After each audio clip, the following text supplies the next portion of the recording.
ആദ്യം കിട്ടിക്കൊണ്ടിരുന്ന ആ ഒരു അഫിലിയേഷനും സ്നേഹവും ഒക്കെ കിട്ടാൻ വേണ്ടിയിട്ട് ഈ വ്യക്തി ഭയങ്കര ഡെസ്പറേറ്റ് ആയിട്ട് ശ്രമിക്കും. അപ്പം ഇവരിങ്ങനെ കറക്റ്റ് ചെയ്തുകൊണ്ടിരിക്കും. ഇയാൾ ക്രിട്ടിസൈസ് ചെയ്യുന്ന കാര്യങ്ങളെല്ലാം ഈ കുട്ടി എന്ത് ചെയ്യും? കറക്റ്റ് ചെയ്യും. ഇത് ശരിയാക്കാം, ഇത് ശരിയാക്കുന്നു, ഇത് ശരിയാക്കുന്നു. നമ്മൾ വിഷമിക്കുവാണെങ്കിൽ നീ ഓവർ റിയാക്ട് ചെയ്യുവാണ് എന്ന് പറയുന്നു. അല്ലെങ്കിൽ നമ്മൾ ചെയ്തു കൊടുക്കുന്ന കാര്യങ്ങളെ ഒരു റെസ്പെക്റ്റ് ഇല്ലാതെ കൺസിഡർ ചെയ്യാതെ വിട്ടുകളയുന്നു. അപ്പോൾ ഈ വ്യക്തികളുടെ ഉള്ളിൽ സംഭവിക്കുന്ന കാര്യങ്ങൾ, അതായത് ഈ പാർട്ട്ണറിനോട് വയലൻ്റായി അല്ലെങ്കിൽ അബ്യൂസീവായി പെരുമാറുന്ന വ്യക്തികളുടെ ഉള്ളിൽ സംഭവിക്കുന്ന കാര്യം, ഇവർക്ക് വളരെയധികം ഒരു സെൽഫ് എസ്റ്റീം കുറവായിരിക്കും. ഒരു ഇൻഫീരിയോറിറ്റി കോംപ്ലക്സ് എന്നൊക്കെ നമുക്ക് പറയാവുന്നൊരു സംഭവം. അപ്പോൾ ഇവിടെ എന്താ സംഭവിക്കുന്നതെന്ന് വെച്ച് കഴിഞ്ഞാൽ, ഇവർക്ക് ഏതെങ്കിലും തരത്തിൽ ഇവർ ഗുഡ് ഫോർ നത്തിങ്, അല്ലെങ്കിൽ അവർ പോരാ, അവരൊക്കെ അവരെ പറ്റി ഒരു മതിപ്പുണ്ടാവില്ല. ഈ മതിപ്പില്ലായ്മേനെ ഓവർകം ചെയ്യാൻ വേണ്ടി പലപ്പോഴും ഇവർ സുപ്പീരിയറായിട്ട് ആക്ട് ചെയ്യും. അത് മിക്കവാറും നമ്മുടെ ഇൻറ്റിമേറ്റ് പാർട്ട്ണറിൻ്റെ അടുത്തായിരിക്കും. ഇവിടെ നമ്മുടെ മുൻപത്തെ ജനറേഷൻ, നമ്മുടെ പാരൻസിൻ്റെ, ഗ്രാൻഡ് പാരൻസിൻ്റെ ഒക്കെ ജനറേഷൻ്റെ നീഡല്ല നമുക്കിപ്പോൾ ഉള്ളത്. ആ നീഡുകൾക്ക് വ്യത്യാസമുണ്ട്. പക്ഷേ ഇത് നമ്മുടെ മുൻപത്തെ ജനറേഷനെ നമുക്ക് പറഞ്ഞ് മനസ്സിലാക്കാൻ പറ്റുന്നില്ല. നമുക്ക് വേണ്ടത്, നമ്മളുടെ ജനറേഷന് വേണ്ടത് പിന്നെ എന്താ, ഇമോഷണൽ അറ്റാച്ച്മെൻറ്റ്, നല്ല ഇൻട്രസ്റ്റിംഗ് ആയിട്ടുള്ള ജോലി, ക്രിയേറ്റിവിറ്റി, യാത്രകൾ ചെയ്യുക, ഇങ്ങനത്തെ സാധനങ്ങളായിരിക്കും. നമ്മൾ അനുഭവിക്കുന്ന അബ്യൂസിൻ്റെ ഇൻറ്റൻസിറ്റി അനുസരിച്ചിട്ടുള്ള സ്റ്റെപ്സാണ് എടുക്കേണ്ടത്. ഇപ്പോൾ നമ്മൾ ഫിസിക്കലി ത്രെട്ട് ഫീൽ ചെയ്യുന്നുണ്ട്, അല്ലെങ്കിൽ നമ്മൾ അപായപ്പെട്ടേക്കാം, അല്ലെങ്കിൽ നമുക്ക് അതിലും വലിയ സിവിയർ ഇഷ്യൂസുകൾ ഉണ്ടായേക്കാം എന്നുണ്ടെങ്കിൽ ആദ്യം ഉറപ്പുവരുത്തേണ്ടത് സേഫ്റ്റിയാണ്.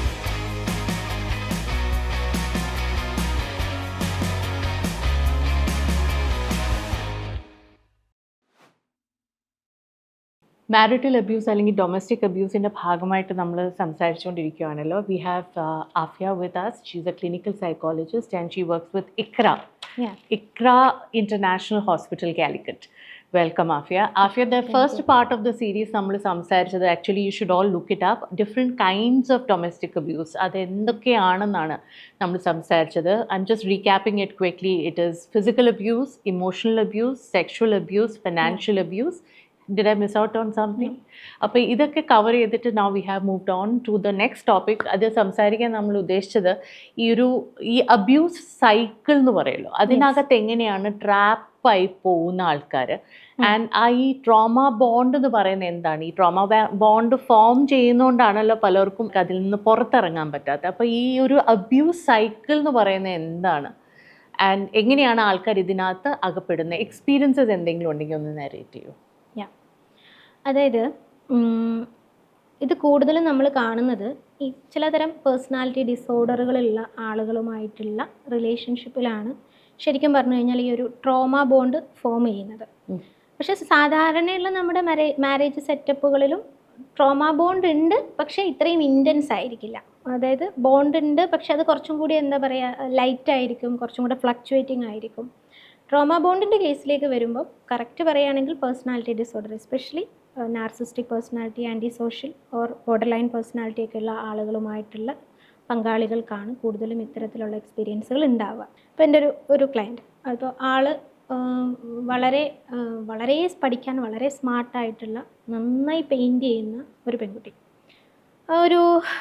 ഒരുപാട് സുഹൃത്തുക്കളും ഒത്തിരി ഒരുപാട് ഫാമിലി മെമ്പേഴ്സും കസിൻസും ഒക്കെ ആയിട്ട് വളരെ സന്തോഷത്തോടെ പോയിക്കൊണ്ടിരുന്ന ഒരു കുട്ടി വിവാഹം കഴിയുന്നു. വിവാഹത്തിൻ്റെ ആദ്യത്തെ ഒരു സ്റ്റേജ് എന്ന് പറയുന്നത് ഭയങ്കര സ്നേഹം, ഭയങ്കര അഫിലിയേഷൻ, സ്നേഹം ഇങ്ങനെ വാരി വിതറുകയാണ്. അപ്പോൾ അവിടെ സംഭവിക്കുന്നത് പിന്നെ എന്നും വിളിക്കുന്നു, ഭയങ്കര അറ്റൻഷൻ, ഒരു നിമിഷം പോലും ബോറടിക്കാൻ ഞാൻ അനുവദിക്കില്ല എന്നുള്ള രീതിയിലേക്ക് പോകുന്നു. പിന്നെ സർപ്രൈസായിട്ട് വിസിറ്റ് ചെയ്യുന്നു. ഭയങ്കര ഒരു ഓവർവെൽമിംഗ് ആയിട്ടുള്ളൊരു എക്സ്പീരിയൻസ് ആണ്. ഞാനെപ്പോഴും പറയും പ്രിയദർശൻ്റെ സിനിമ പോലെയാണ്, ഫുൾ കളറ്. പിന്നെ നമ്മൾ എവിടെയെങ്കിലും പോയിരുന്ന മഴ പെയ്യുന്നു, കാറ്റ് വീശുന്നു, ബട്ടർഫ്ലൈ പറക്കുന്നു, അങ്ങനെ ഭയങ്കര ബ്യൂട്ടിഫുൾ ആയിട്ടുള്ള ഒരു ഫേസാണ്. ഈ ഫേസിൽ ഈ ഒരേ സമയം വളരെ ഒരു യൂഫോറിക് ആയിട്ടുള്ളൊരു ഫേസ്, അതേസമയം ഓവർവെൽമിംഗ് ആണ്. അപ്പോൾ ഈ വ്യക്തി പെട്ടെന്ന് തന്നെ ഈ വ്യക്തിയുമായിട്ട് അങ്ങ് അടുക്കും. ഓക്കെ, പക്ഷെ എന്താ പ്രശ്നം എന്ന് വെച്ച് കഴിഞ്ഞാൽ ഈ സ്റ്റേജ് പെട്ടെന്ന് ഫെയ്ഡ് ചെയ്യും. വിതിൻ ഒരു 2-3 months അല്ലെങ്കിൽ ഒരു ഫസ്റ്റ് 6 months ഒക്കെ കഴിയുമ്പോൾ പതുക്കെ ഈ സ്റ്റേജ് മാറിയിട്ട് അടുത്ത ഫേസിലേക്ക് പോകുന്നത് ഈ കുട്ടിക്ക് സംഭവിക്കുന്നത് എന്താണെന്ന് വെച്ച് കഴിഞ്ഞാൽ ഇങ്ങനെ ചെറിയ കാര്യങ്ങൾക്കൊക്കെ ബ്ലെയിം ചെയ്യാൻ തുടങ്ങി. ബ്ലെയിം ചെയ്യാന്ന് പറഞ്ഞു കഴിഞ്ഞാൽ പിന്നെ നീ എന്തിനാ അവരെ വിളിച്ചത്, മെയിനായിട്ടും ഒരു ഐസൊലേഷനാണ് അവിടെ നടക്കുന്നത്. ഒക്കെ സോഷ്യൽ റിലേഷൻഷിപ്പ് വരുന്ന അതിലൊക്കെയാണ് കൂടുതലും വരുന്നത്. വീട്ടിൽ വിളിക്കുമ്പോൾ പ്രശ്നം, ഫ്രണ്ട്സിനെ വിളിക്കുമ്പോൾ പ്രശ്നം, മെസ്സേജ് എടുത്ത് നോക്കുന്നു, അല്ലെങ്കിൽ അപ്പോൾ ഇതെന്തിനാ അങ്ങനെ ചെയ്തത്, ഇങ്ങനെ ചെയ്തത്, നീ ഇങ്ങനെ ചെയ്തതുകൊണ്ട് എനിക്ക് പ്രശ്നമുണ്ടായി എന്നൊക്കെ ഉള്ള രീതിയിൽ സംസാരിക്കുന്നു. അപ്പം നമുക്ക് ആദ്യം കിട്ടിക്കൊണ്ടിരുന്ന ആ ഒരു അഫിലിയേഷനും സ്നേഹവും ഒക്കെ കിട്ടാൻ വേണ്ടിയിട്ട് ഈ വ്യക്തി ഭയങ്കര ഡെസ്പറേറ്റ് ആയിട്ട് ശ്രമിക്കും. അപ്പം ഇവരിങ്ങനെ കറക്റ്റ് ചെയ്തുകൊണ്ടിരിക്കും. ഇയാൾ ക്രിട്ടിസൈസ് ചെയ്യുന്ന കാര്യങ്ങളെല്ലാം ഈ കുട്ടി എന്ത് ചെയ്യും, കറക്റ്റ് ചെയ്യും. ഇത് ശരിയാക്കാം, ഇത് ശരിയാക്കുന്നു, ഇത് ശരിയാക്കുന്നു. പക്ഷേ എന്താ സംഭവിക്കുന്നതെന്ന് വെച്ച് കഴിഞ്ഞാൽ ഈ വ്യക്തി ഗോൾ പോസ്റ്റുകൾ ഇങ്ങനെ മാറ്റി മാറ്റി സ്ഥാപിക്കും. ഇത് ശരിയാക്കിയിട്ട് വരുമ്പോൾ ഗോൾ പോസ്റ്റ് എടുത്ത് ഇവിടെ വെക്കും, ഇത് ശരിയാക്കിയിട്ട് വരുമ്പോൾ ഇത് മാറ്റി വെക്കും. അങ്ങനെ വരുമ്പോൾ ഈ വ്യക്തിയെ സംബന്ധിച്ചിടത്തോളം ഇവർക്ക് ആദ്യം കിട്ടിയിരുന്ന ആ ഒരു അഫിലിയേഷനോ ആ ഒരു സ്നേഹമോ ഒന്നും കിട്ടാതെ വരുമ്പോൾ ഇവർക്ക് തോന്നും ഇനി എൻ്റെ പ്രശ്നം കൊണ്ടാണോ, ഞാനാണോ മാറേണ്ടത്. അപ്പോൾ ഇവർ കൂടുതൽ ശ്രമിക്കും, വളരെ ഡെസ്പറേറ്റ് ആയിട്ട് ശ്രമിക്കും. പക്ഷേ മാറ്റങ്ങൾ ഉണ്ടാവുന്നില്ല. ഈ ക്രിട്ടിസൈസിങ്ങും ഈ ഡീവാലുവേഷനും ഒക്കെ ഇങ്ങനെ കണ്ടിന്യൂ ചെയ്തു പോകും. ഡീവാലുവേഷൻ എന്ന് പറയുന്നത് എന്താണ്? നിങ്ങൾ ചെയ്യുന്ന നിങ്ങളുടെ ഇമോഷൻസിനെ അല്ലെങ്കിൽ നിങ്ങൾ ചെയ്യുന്ന കാര്യങ്ങളെയൊക്കെ എന്താ പറയുക, അക്നോളജ് ചെയ്യാതെ അങ്ങ് വിട്ട് കളയുന്നു. നമ്മൾ വിഷമിക്കുവാണെങ്കിൽ നീ ഓവർ റിയാക്ട് ചെയ്യുവാണ് എന്ന് പറയുന്നു. അല്ലെങ്കിൽ നമ്മൾ ചെയ്തു കൊടുക്കുന്ന കാര്യങ്ങളെ ഒരു റെസ്പെക്റ്റ് ഇല്ലാതെ കൺസിഡർ ചെയ്യാതെ വിട്ട് കളയുന്നു. പിന്നെ അപ്രിഷ്യേറ്റ് ചെയ്യാതാവുന്നു. ഇപ്പം മുന്നേ നമ്മൾ നല്ല ഭംഗിയുണ്ടായിരുന്നല്ലോ എന്ന് പറയുമ്പോൾ പിന്നെ വരുമ്പോൾ പ്രത്യേകിച്ചൊന്നും പറയുന്നില്ല, നമ്മളൊന്നും ഡിവാല്യൂ ചെയ്യുന്നില്ല. അല്ലെങ്കിൽ ഇതെന്തിനാ പിന്നെ ആ ഡ്രസ്സ് തന്നെ എടുത്തിട്ടത് എന്നൊക്കെ ചോദിക്കുന്നു. അപ്പോൾ ഒരു ഡിവാലുവേഷനാണ് അവിടെ സംഭവിക്കുന്നത്. മുമ്പ് ഇത് നല്ലതായിരുന്നു എന്ന് പറഞ്ഞാൽ ഇപ്പം ഇത് നല്ലതല്ല എന്ന് പറയുന്നല്ലോ, അല്ലെങ്കിൽ ഇതിലെന്തോ പ്രശ്നമുണ്ടെന്ന് പറയുന്നല്ലോ. പിന്നെ ഇപ്പം എൻ്റെ കുഴപ്പമാണോ എന്നുള്ളൊരു സംശയം നമുക്ക് വരും. അടുത്ത സ്റ്റേജിലേക്ക് വരുമ്പം ഇതിൽ ബോഡി ഷേമിംഗ് ഒക്കെ വരുമോ? ഡിവാലുവേഷനിൽ ബോഡി ഷേമിംഗ് ഒക്കെ വരുന്നത് പിന്നീടൊരു ഗ്യാസ് ലൈറ്റിംഗ്, ഡിവാലുവേഷനിലും വരാം. പിന്നെ കുറച്ചും കൂടെ ഇൻറ്റൻസ് ആവുന്നത് ഈ ഗ്യാസ് ലൈറ്റിംഗ് ഫേസിലാണ്. അപ്പോൾ ഈ വ്യക്തി തിരിച്ച് ചോദ്യം ചെയ്യാൻ തുടങ്ങുമല്ലോ, ഇതെന്താ മുന്നേ ഇങ്ങനെ അല്ലായിരുന്നല്ലോ, ഇപ്പം എന്താ ഇങ്ങനെ പെരുമാറുന്നത്, എന്ത് പറ്റി, എന്താ പ്രശ്നം, എന്നോട് പറയും എന്നൊക്കെ പറയുമ്പോൾ പതുക്കെ ഈ പെൺകുട്ടിയുടെ കാര്യത്തിൽ സംഭവിച്ചത് ഇദ്ദേഹത്തിന് പിന്നീട് എന്ത് സംഭവിച്ചു, കുറച്ചും കൂടി വേറെ ഇൻട്രസ്റ്റുകളൊക്കെ ഡെവലപ്പ് ചെയ്യാൻ തുടങ്ങി. ഈ പെൺകുട്ടി തന്നെ അല്ല, ഇദ്ദേഹത്തിൻ്റെ പാർട്ട്ണർക്ക് വേറെ ചില ഇൻട്രസ്റ്റ്, വേറെ ആളുകളുമായിട്ട് ചാറ്റ് ചെയ്യുന്നു, മെസ്സേജ് അയക്കുന്നു. ഈ പെൺകുട്ടി ഇത് ചോദ്യം ചെയ്യുമ്പോഴത്തേനും നീ വെറുതെ ഓവർ റിയാക്ട് ചെയ്യാണ്. അപ്പോൾ പറയും നീ മുമ്പ് അയാളുടെ അടുത്ത് അങ്ങനെ ചാറ്റ് ചെയ്തിരുന്നല്ലോ, അപ്പോൾ ഞാനൊന്നും പറഞ്ഞില്ലല്ലോ. അപ്പോൾ ഈ കുട്ടിക്ക് ഞാനെപ്പോൾ ചാറ്റ് ചെയ്തു, അല്ല നീ അന്ന് ഞാൻ കണ്ടിരുന്നു, നീ അന്ന് എന്തായിരുന്നു പിന്നെ കൊഞ്ചിക്കൊഴഞ്ഞുള്ള സംസാരം. അപ്പോൾ ഇത് പ്രൊജക്റ്റ് ചെയ്യാണ് ശരിക്കും ഈ കുട്ടി ചെയ്തതായിട്ട് വരുത്തി തീർക്കും. അപ്പോൾ ഈ കുട്ടി മിണ്ടാതിരിക്കും. ഓക്കെ, അപ്പോൾ ഇനി അത് അതിനെപ്പറ്റി പിന്നീടൊന്നും സംസാരിക്കും, ടോപ്പിക്ക് ടച്ച് ചെയ്യാൻ പാടില്ലാതെ അവൾ അങ്ങ് മിണ്ടാതിരിക്കും. നേരെ അതങ്ങോട്ട് തിരിച്ച് ബ്ലെയിം ചെയ്യും. പിന്നെ ഇത് ചോദിക്കുന്ന സമയത്ത് അല്ലെങ്കിൽ പകുതി സത്യം പറയുക, അല്ലെങ്കിൽ മിസ്ലീഡ് ചെയ്യുക, അർദ്ധസത്യങ്ങൾ പറയുക, സത്യം പറയാതിരിക്കുക, ഇങ്ങനെ ഇതിനെ അങ്ങോട്ട് മിസ്ലീഡ് ചെയ്ത് വിടും. അങ്ങനെ ഉണ്ടാവലുണ്ട്. അപ്പോൾ ഈ കുട്ടി പറയുകയാണ് എനിക്ക് വിഷമം ഉണ്ടായി, നിങ്ങളിങ്ങനെ ചാറ്റ് ചെയ്തത് കണ്ടപ്പോൾ എനിക്ക് സങ്കടം വന്നു എന്ന് പറഞ്ഞത് നിന്നെ സങ്കടപ്പെടുത്തി എന്നുള്ളത് എന്നെ സങ്കടപ്പെടുത്തി, നീ അത് പറഞ്ഞപ്പോൾ എനിക്ക് സങ്കടമായി. അപ്പോൾ ഇത് ട്വിസ്റ്റ് ആയില്ലേ, മനസ്സിലായോ? ഇത് ശരിക്കും സംഭവിച്ച കാര്യമാണ്, ശരിക്കും സംഭവിച്ചുകൊണ്ടിരിക്കുന്ന കാര്യമാണ്. നിങ്ങൾ എന്നെ വിഷമിപ്പിച്ചു എന്ന് ഞാൻ പറയുമ്പോൾ നിന്നെ വിഷമിപ്പിച്ചത് നീ പറഞ്ഞത് എനിക്ക് വിഷമമായി. ഇങ്ങനെ പറയുമ്പോൾ ഒബ്വിയസ്ലി ഞാൻ അയാളെ വിഷമിപ്പിച്ചല്ലോ, ഇങ്ങനെ ഞാൻ ചിന്തിക്കും. അങ്ങനെയും മിണ്ടാതിരിക്കും. ഇത് ട്വിസ്റ്റ് ചെയ്തു. പിന്നെ അടുത്ത സ്റ്റേജിലേക്ക് വരുന്നത് ഈ റിലേഷൻഷിപ്പുകൾ കുറേയും കൂടെ, ഇദ്ദേഹത്തിൻ്റെ എക്സ്ട്രാ മാരിറ്റൽ റിലേഷൻഷിപ്പുകൾ കുറേയും കൂടെ ഇൻറ്റൻസ് ആയി. ഇതിൻ്റെ കൂടെ പാരലലി പല കാര്യങ്ങളും നടക്കുന്നുണ്ട്. അതായത് ഇവരെ പിന്നെ എന്താ പറയുക, ഇവർ പെയിൻറ്റ് ചെയ്യുമ്പോൾ അതിന് പ്രശ്നങ്ങൾ ഉണ്ടാക്കുക, ഇവർക്ക് അഫിലിയേഷൻ കിട്ടുമ്പോൾ അതിന് പ്രശ്നങ്ങൾ ഉണ്ടാക്കുക. ഇപ്പം ഇവരെവിടെയും വീട്ടിലിരുന്ന് പെയിൻറ്റ് ചെയ്യുകയാണെന്ന് വിചാരിച്ചു. അപ്പോൾ ആരെങ്കിലും വന്നിട്ട് ഈ പെയിൻറ്റിങ് നന്നായിട്ടുണ്ടല്ലോ എന്ന് പറഞ്ഞു കഴിഞ്ഞാൽ ഉടനെ പറയും അത് അവൾ മറ്റേ ഇതിൽ നോക്കി വരയ്ക്കുന്നതാണ്, അതിപ്പോൾ വലിയ കാര്യമൊന്നുമില്ല, അങ്ങനെ പറയും. അങ്ങനെ ഇതിൻ്റെ ഇടയ്ക്കൂടെ പാരലലി ഈ സംഗതികളൊക്കെ നടക്കുന്നുണ്ട്. ഇതിൻ്റെ കൂടെ ഇദ്ദേഹത്തിൻ്റെ ഈ റിലേഷൻഷിപ്പുകൾ കണ്ടിന്യൂ ചെയ്യുന്നുണ്ട്. ഇതിനകത്ത് സ്റ്റോൺ വാളിംഗ് നടക്കാറുണ്ടോ?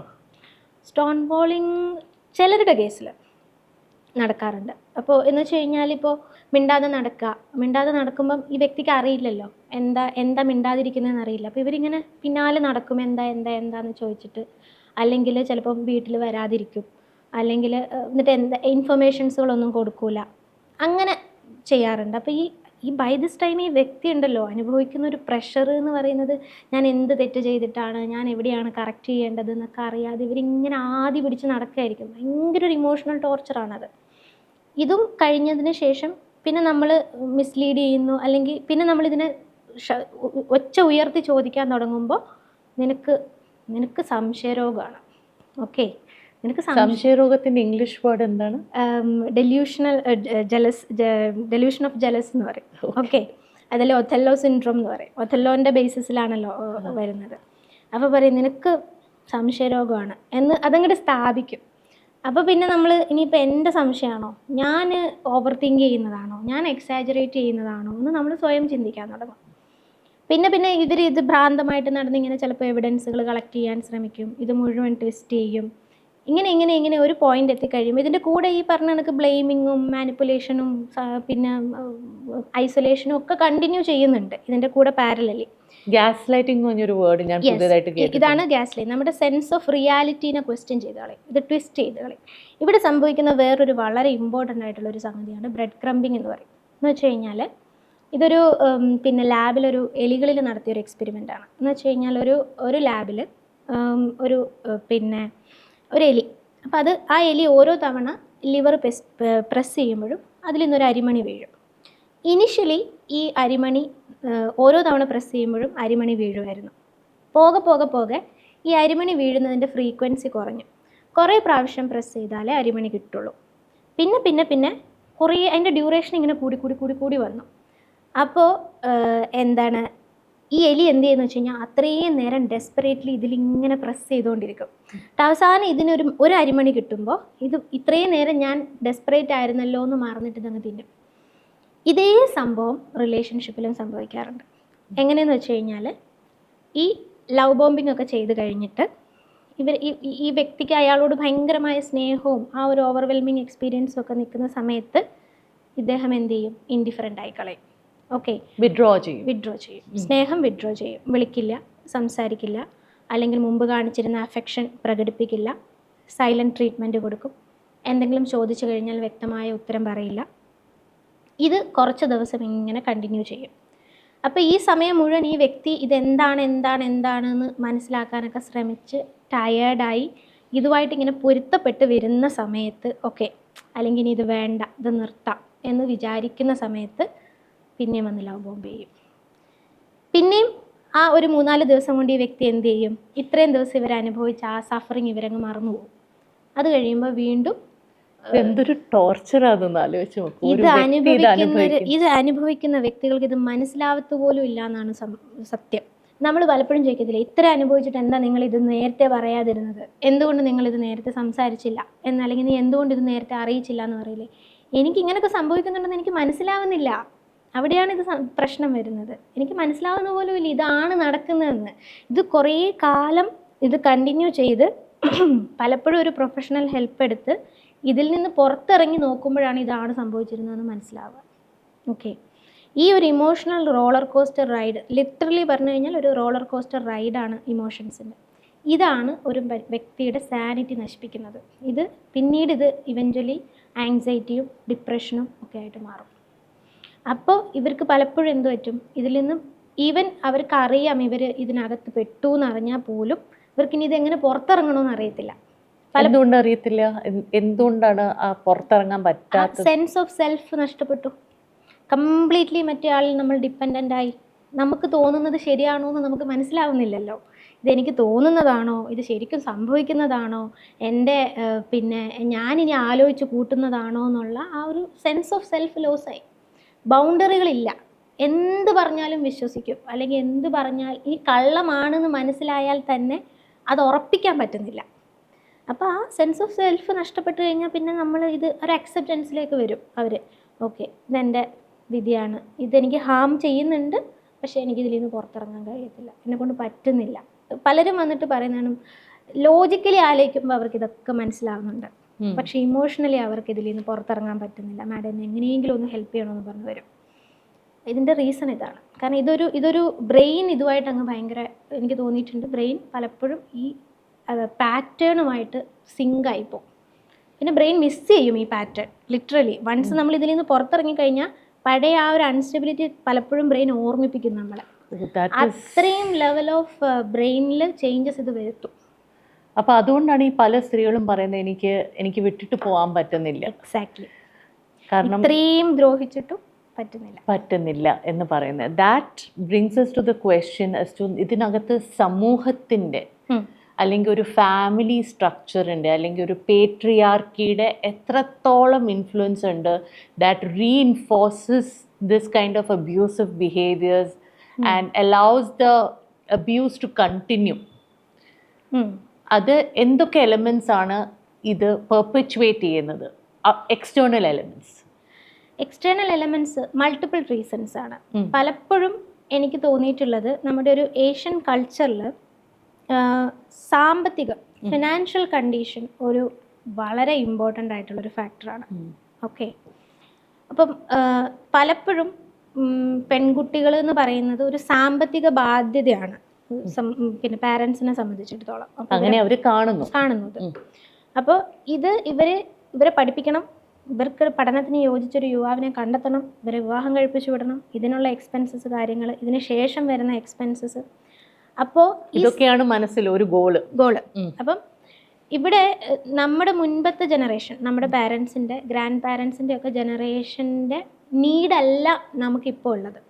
ആ നീഡുകൾക്ക് വ്യത്യാസമുണ്ട്. പക്ഷേ ഇത് നമ്മുടെ മുൻപത്തെ ജനറേഷനെ നമുക്ക് പറഞ്ഞ് മനസ്സിലാക്കാൻ പറ്റുന്നില്ല. അതായത് അവരെ സംബന്ധിച്ചിടത്തോളം ഒരു നല്ല വീട്, കുട്ടികളുടെ വിദ്യാഭ്യാസം, നല്ല രീതിയിൽ വിവാഹം കഴിച്ചു വിടുക എന്നുള്ളത് ഇന്നത് വരെയാണ് അവരുടെ ഗോളെങ്കിൽ, നമുക്ക് വേണ്ടത്, നമ്മളുടെ ജനറേഷന് വേണ്ടത് പിന്നെ ഇമോഷണൽ അറ്റാച്ച്മെൻറ്റ്, നല്ല ഇൻട്രസ്റ്റിംഗ് ആയിട്ടുള്ള ജോലി, ക്രിയേറ്റിവിറ്റി, യാത്രകൾ ചെയ്യുക, ഇങ്ങനത്തെ സാധനങ്ങളായിരിക്കും. ഒരു പാർട്ട്ണർ എന്ന നിലയ്ക്ക് ഒരു ഷെയറിംഗ് റെസ്പോൺസിബിലിറ്റി, ഇതൊക്കെയാണ് വേണ്ടത്. പക്ഷേ ഈ ഒരു സംഭവം നമ്മുടെ പ്രീവിയസ് ജനറേഷനെ പറഞ്ഞ് മനസ്സിലാക്കാൻ നമുക്ക് കഴിയാറില്ല. അതിൻ്റെ കൂടെ ഈ ഫിനാൻഷ്യൽ സ്റ്റാറ്റസ്, ഈവൻ നല്ല ഫിനാൻഷ്യൽ സ്റ്റാറ്റസ് ഉള്ളവരിലും ഈ പ്രശ്നങ്ങൾ വരുന്നുണ്ട്. അതിൻ്റെ പിന്നിലുള്ള കാരണം മൾട്ടിപ്പിൾ റീസൺസ് ആണ്.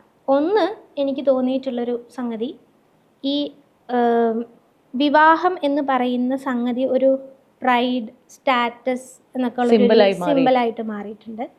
പിന്നെ ഡിവോഴ്സ് എന്ന് പറയുന്ന ഈ ഒരു സംഗതിയോടുള്ള സ്റ്റിഗ്മ, അത് ഒരു വലിയ പ്രശ്നമാണ്. ആൻഡ് ഈ സാധനങ്ങൾ, ഈ പറയുന്ന അബ്യൂസുകളെല്ലാം നമ്മൾ ഭീകരമായിട്ട് നോർമലൈസ് ചെയ്തിട്ടുണ്ട്. ഓക്കെ, അങ്ങനെ ഒരു സിറ്റുവേഷൻ പറയാൻ പറ്റുമോ ആഫിക്ക്? സിറ്റുവേഷൻസ് എപ്പോഴും പറയുന്നത്, ഇപ്പോൾ ഒരു ഉദാഹരണം പറഞ്ഞാൽ, ഇപ്പോൾ ഒരു പാർട്ട്ണർക്ക് ഒരു എക്സ്ട്രാ മാരിറ്റൽ അഫെയർ ഉണ്ടായി എന്ന് വിചാരിക്കാം, 1-2 അഫെയറുകൾ ഉണ്ടായി, ഇങ്ങനെ ഒരേ സമയം ഉണ്ടാവുന്നു എന്ന് വിചാരിക്കാം. ഇത് ഈ പെൺകുട്ടി അല്ലെങ്കിൽ ഇവർ അത് റൈസ് ചെയ്യുന്നു എന്ന് വിചാരിക്കാം. അപ്പോൾ ഇവർ പറയുന്ന, നോർമലൈസ് ചെയ്യുന്നൊരു സാധനമാണ് ഞാൻ ആൺകുട്ടികളാവുമ്പോൾ അങ്ങനെയൊക്കെ ഉണ്ടാവും, അതൊക്കെ നീ പറഞ്ഞ് മനസ്സിലാക്കി അങ്ങ് ശരിയാക്കിയാൽ മതി, കറങ്ങി തിരിഞ്ഞ് നിൻ്റെ അടുത്ത് തന്നെ വരും. ഓക്കെ, ഇതാണ് ഒരു നോർമലൈസിങ് സംഗതി. 2, ഫിസിക്കലി ഉള്ള അബ്യൂസിനെ നോർമലൈസ് ചെയ്യുന്നത്, അവൻ കുറച്ച് ദേഷ്യക്കാരനാണ്, നമ്മുടെ ജയ ജയ ജയ ഹേ മൂവിയിലെ പോലെ ദേഷ്യം ഉണ്ടെന്നേ ഉള്ളൂ, പാവമാണ്, ദേഷ്യം വരുമ്പോൾ ഇങ്ങനെ ഇച്ചിരി കിടന്ന് തുള്ളി ചാടുമെന്നേ ഉള്ളൂ, വേറെ പ്രശ്നമൊന്നുമില്ല, അത് നീ അങ്ങ് കണ്ടറിഞ്ഞ് നിന്നാൽ മതി. ഇതാണ് വേറൊരു നോർമലൈസിങ് സ്റ്റേറ്റ്മെൻറ്റ്. സെയിം പിന്നെ പറയുന്ന കുറേ സാധനങ്ങൾ അവൻ്റെ ജോലീൻ്റെ തിരക്കുകൊണ്ടാണ്, അല്ലെങ്കിൽ സാമ്പത്തിക ബുദ്ധിമുട്ടുകൾ കൊണ്ടാണ്. ഇതൊന്നും ഒരു വ്യക്തിയോട് റൂഡായി പെരുമാറാനുള്ളതിൻ്റെ റീസൺ അല്ല. ഓക്കെ, പിന്നെ കൊച്ചുനാളിൽ ഭയങ്കരമായിട്ട് അവന് കുറേ കഷ്ടപ്പാടുകൾ, അല്ലെങ്കിൽ അവൾക്ക് കുറേ കഷ്ടപ്പാടുകൾ, ബുദ്ധിമുട്ടുകൾ ഉണ്ടായിട്ടുണ്ട്, അതുകൊണ്ടാണ് അവൻ ഇങ്ങനെ ചെയ്തിരുന്നത് അല്ലെങ്കിൽ അവളിങ്ങനെ ചെയ്തിരുന്നത് എന്ന് പറയും. പക്ഷേ ഇതൊക്കെ നോർമലൈസ് ചെയ്യപ്പെടുന്നുണ്ട് എന്നുള്ളതാണ്. ചില ക്ലയൻസിൻ്റെ കേസിൽ ഞാൻ ലിറ്ററലി എൻ്റെ ചെവി കൊണ്ട് കേട്ടൊരു സംഗതിയാണ്, തലയിൽ ചൂടുവെള്ളം ഒഴിച്ചതും വെട്ടുകത്തി കൊണ്ട് വെട്ടാൻ വന്നതും ഒക്കെ 1 മാസം മുമ്പാണ്, ഇപ്പം അവൻ അങ്ങനെയൊന്നും ചെയ്യുന്നില്ല. ഞാനിങ്ങനെ ഷോക്ക്ഡ് ആയിട്ട് നിന്നിട്ടുണ്ട്. ഓക്കെ, ഇതൊരു പെൺകുട്ടിയുടെ മദർ എന്നോട് പറഞ്ഞ ഡയലോഗാണ്. ഷീ നീഡ് ലീഗൽ ഹെൽപ്പ് വേണമെന്ന് പറഞ്ഞിട്ട് അവർ എൻ്റെ അടുത്ത് വന്നു, അവർക്ക് എന്താ ചെയ്യേണ്ടതെന്ന് അറിയില്ല.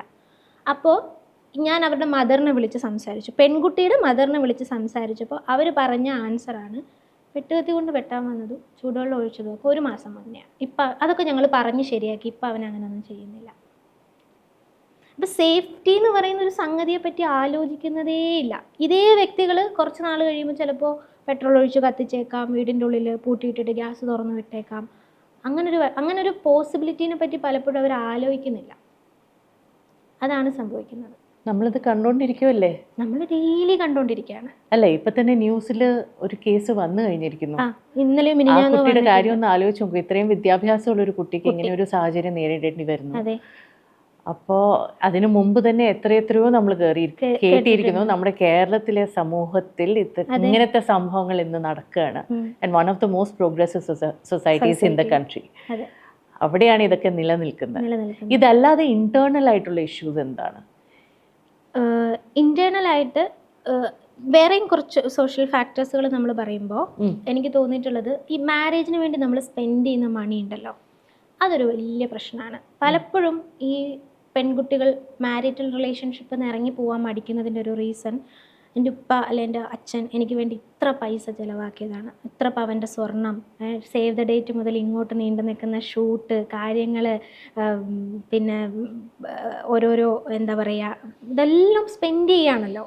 അപ്പോൾ ഇതൊക്കെ പിന്നെ സ്പോയിലായി എന്നറിയുന്ന സമയത്ത് ഇവർക്ക് തിരിച്ചു പോകുമ്പോൾ ഇതുവരെ സ്റ്റോപ്പ് ചെയ്യും. ആ വെഡ്ഡിങ്ങിന് വേണ്ടിയിട്ട് നമ്മൾ ഇൻവെസ്റ്റ് ചെയ്ത ക്യാഷ്, അന്ന് കൂടിയ ആൾക്കൂട്ടം, ഇവരോടെല്ലാം നമ്മൾ മറുപടി പറയുന്നതിനെ പറ്റിയിട്ട് ആലോചിക്കുന്നത് ഒക്കെ പലപ്പോഴും ന്യൂലി മാരീഡ് ആയിട്ടുള്ള ആളുകളിൽ റെഡ് ഫ്ലാഗുകൾ കാണുമ്പോൾ പോലും അവർ റിയാക്ട് ചെയ്യാതിരിക്കുന്നതിൻ്റെ ഒരു, അല്ലെങ്കിൽ ഇതിൽ നിന്ന് പെട്ടെന്ന് തന്നെ ഇറങ്ങി പോവാതിരിക്കുന്നതിൻ്റെ ഒരു റീസൺ ഈ മാരേജ് എന്ന് പറയുന്ന സംഗതി നമ്മൾ സെലിബ്രേറ്റ് ചെയ്യുന്ന രീതി ഒരു പ്രശ്നമാണ്. അതുകൊണ്ട് ഒരു രണ്ടുപേര് തമ്മിലുള്ളൊരു മ്യൂച്വൽ ധാരണയ്ക്കപ്പുറത്തേക്ക് അത് ഭയങ്കര ഒരു വലിയൊരു സംഭവം ആകുമ്പോൾ പലപ്പോഴും അതിൽ നിന്ന് പുറത്തിറങ്ങാൻ പറ്റാതെ വരാറുണ്ട്.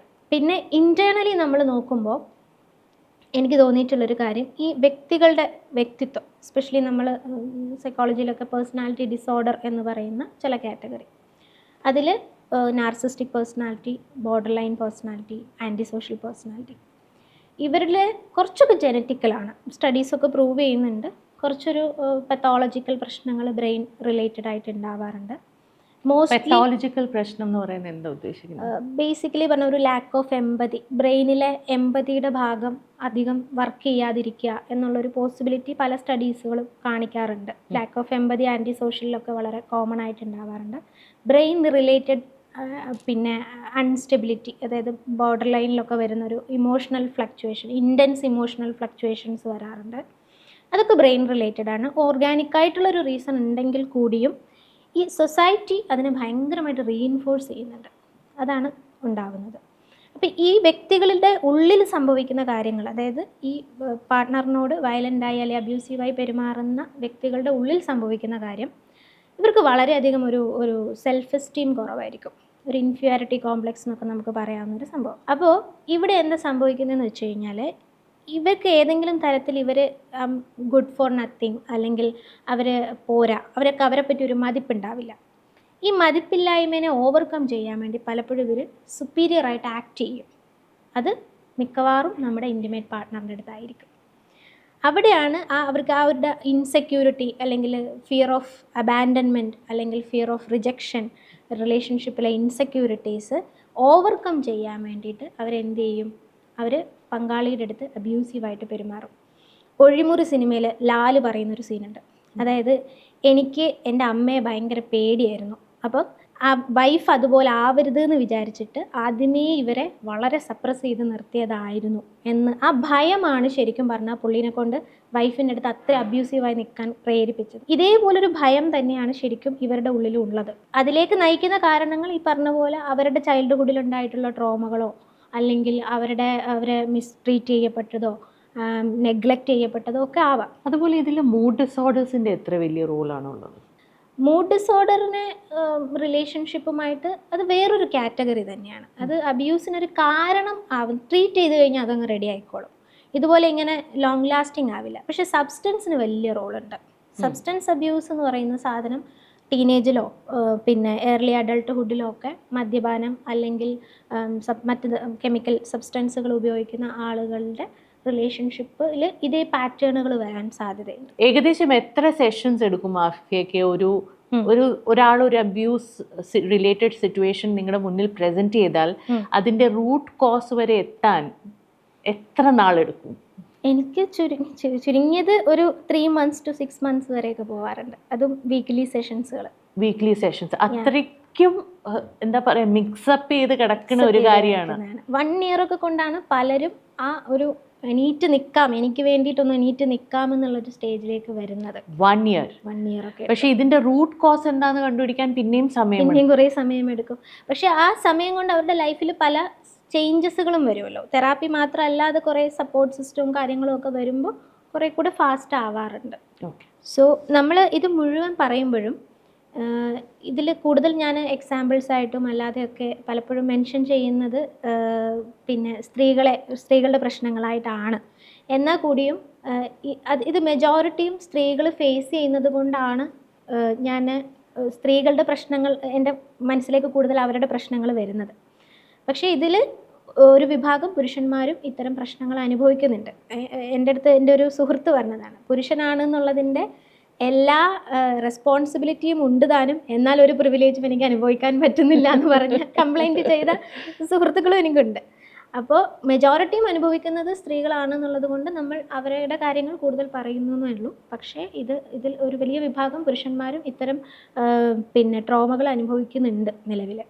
അതാണ് ഒരു നമ്മുടെ മെറൈറ്റൽ അബ്യൂസിൻ്റെ കാര്യം വരുമ്പോൾ ഉള്ളൊരു സത്യം. പിന്നെ വേറൊരു കാര്യം കൂടി ഉള്ളതെന്ന് വെച്ചാൽ, നമ്മൾ എനിക്ക് മനസ്സിലാക്കിയത്തോളം ഒന്നും സ്പെസിഫിക് ബോക്സസിലല്ല. ഈ സിംറ്റംസും ഈ ട്രേറ്റ്സും എല്ലാം പലയിടത്തും ഓവർലാപ്പ് ചെയ്യും, പല ഡിസോർഡേഴ്സിൽ ഓവർലാപ്പ് ചെയ്യും. ഇപ്പോൾ പേഴ്സണാലിറ്റി ഡിസോർഡേഴ്സിൻ്റെ കാര്യം പറഞ്ഞാലും ക്ലിയർ കട്ട് ബോക്സസിലിടാൻ വളരെ ബുദ്ധിമുട്ടാണ്. വളരെ ട്രെയിൻഡ് ആയിട്ടുള്ള ഒരു സ്പെഷ്യലിസ്റ്റിന് മാത്രമേ അത് ക്ലാരിറ്റിയോട് പറയാൻ പറ്റുള്ളൂ. എന്നാലും തന്നെ പലപ്പോഴും ട്രേറ്റ്സ് ഓവർലാപ്പ് ചെയ്യാറില്ലേ. അതുകൊണ്ട് ഇന്ന ആൾക്ക് ഈ പ്രോബ്ലം ഉള്ളതുകൊണ്ട് അത് ഇന്ന കാറ്റഗറിയിലാണെന്ന് ആർക്കും ക്ലിയർ ആയിട്ട് പറയാൻ കഴിയില്ല.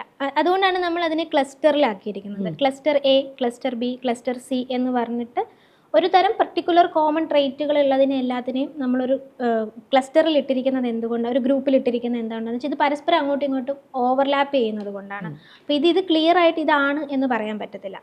അതിൻ്റെ കൂടെ തന്നെ ഇതിൽ ഇപ്പം പലപ്പോഴും ADHD ആണെന്ന് വിചാരിച്ചിട്ട് ആങ്സൈറ്റി സിംറ്റംസ് ഉള്ളവർ ADHD ആണെന്ന് വിചാരിക്കാറുണ്ട്. കാരണം പരസ്പരം സിംറ്റംസുകൾ ഓവർലാപ്പ് ചെയ്യാറുണ്ട്. അപ്പോൾ അതുകൊണ്ട് തന്നെ ഇത് ഇന്ന ഡിസോർഡർ ആണ് എന്ന് നമുക്ക് പറയാൻ പറ്റത്തില്ല. അതേപോലെ അത് വളരെ സ്പെസിഫിക് ആയിട്ട് നമ്മൾ ഡീറ്റെയിൽ അസസ്മെൻറ്റും കേസ് ഹിസ്റ്ററിയും ഒക്കെ എടുത്തതിന് ശേഷം നമുക്ക് മനസ്സിലാകത്തുള്ളൂ. ചിലപ്പോൾ ഇതൊന്നും അല്ലാതെയും ഇരിക്കാം. ജസ്റ്റ് ഒരു ക്യാരക്ടർ അല്ലെങ്കിൽ റീഇൻഫോഴ്സ്മെൻറ്റ്, സ്ട്രെസ് കൊണ്ടുള്ള പ്രശ്നങ്ങൾ അങ്ങനെയും ആകാം. അതുകൊണ്ടാണ് ഇത് നമ്മൾ ഈ ഒരു കോൺവെർസേഷൻ നടത്തുമ്പോഴും നമ്മുടെ ഈ കോൺവെർസേഷൻ ഒരു ഓവറോൾ പിക്ചർ അല്ലെങ്കിൽ ഓവറോൾ അവയർനെസ് എന്ന നിലയ്ക്ക് നമുക്ക് ഈ കോൺവെർസേഷൻ പ്രസൻറ്റ് ചെയ്യാൻ പറ്റുള്ളൂ. ഇതൊരു ഡയഗ്നോസിസ് ചെയ്യാനോ അല്ലെങ്കിൽ നമ്മൾ ഇതാണ് അനുഭവിക്കുന്നത് എന്നൊരു ഉറപ്പിച്ച ഒരു തീരുമാനത്തിലേക്ക് എത്താൻ നമുക്ക് ഇതുകൊണ്ട് സാധിക്കില്ല. ഇതൊരു ഓവറോൾ പിക്ചർ, ഒരു ഗൈഡ് പോസ്റ്റ് അല്ലെങ്കിൽ എന്തെങ്കിലും ഒരു ഔട്ട്ലൈൻ എന്ന് മാത്രമേ കരുതാൻ പറ്റുള്ളൂ.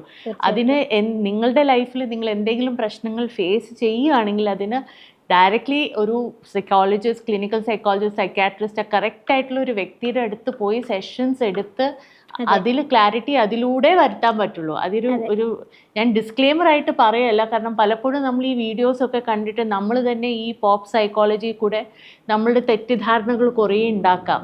പക്ഷേ ഇതിനൊരു ക്ലാരിറ്റി വരണമെങ്കിൽ ഒരു സൈക്കാട്രിസ്റ്റിൻ്റെ അടുത്തോ അല്ലെങ്കിൽ ഒരു ക്ലിനിക്കൽ സൈക്കോളജിസ്റ്റിൻ്റെ അടുത്ത് പോയി അസസ്മെൻറ്റ് ചെയ്താലേ ഇതിൻ്റെ റൂട്ട് കോസ് എന്താണെന്ന് മനസ്സിലാക്കാൻ പറ്റുള്ളൂ. Now coming to the last portion which is, ഇങ്ങനെ ഒരു അബ്യൂസീവ് സിറ്റുവേഷനിലാണ് ഇതിനകത്ത് തന്നെ ആൾക്കാർ എന്തുകൊണ്ട് നിലനിൽക്കുന്നു ആൻഡ് പുറത്തേക്ക് പോവാൻ എന്താണ് വഴി?